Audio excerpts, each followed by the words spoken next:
মমতা বন্দ্যোপাধ্যায়ের তীব্র ভৎসনার পর আজ উষা রানীর সঙ্গে অভিষেক বন্দ্যোপাধ্যায়ের বৈঠক হয়, তারপরেই দূরত্ব ঘুচলো, এমনটাই জানা যাচ্ছে।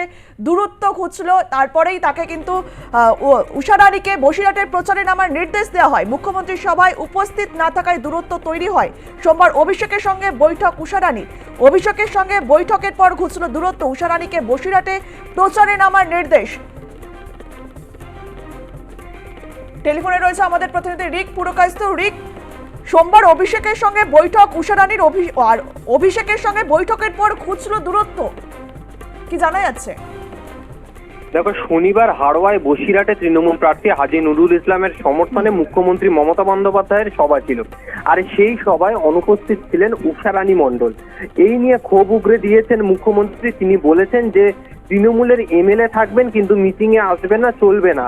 এছাড়াও তিনি আরো তাকে আক্রমণ করেছে, বলছেন যে তিনি বিজেপির হয়ে কাজ করছে, এমনও অভিযোগ করেছেন মুখ্যমন্ত্রী।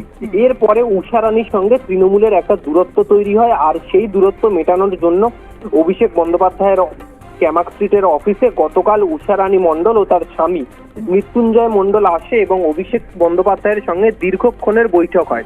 এই বৈঠকের শেষে উষা রানী মণ্ডলের স্বামী মৃত্যুঞ্জয় মণ্ডলের কাছ থেকে যে খবরটা জানতে পারা যাচ্ছে, যে অভিষেক বন্দ্যোপাধ্যায় বলেছেন মঙ্গলবার থেকে একেবারে প্রচারে, বসিরহাটের প্রচারে হাজী নুরুল ইসলামের সমর্থনে যে প্রচার, শেষ মুহূর্তে প্রচারে নামার নির্দেশ দিয়েছেন তিনি। যে দলের মধ্যে যে একটা দূরত্ব তৈরি হয়েছিল মুখ্যমন্ত্রীর সাথে, সেই দূরত্ব একেবারেই মিটিয়ে দিয়ে আবার প্রচারে নামার কাজে তাদেরকে নিযুক্ত করেছেন।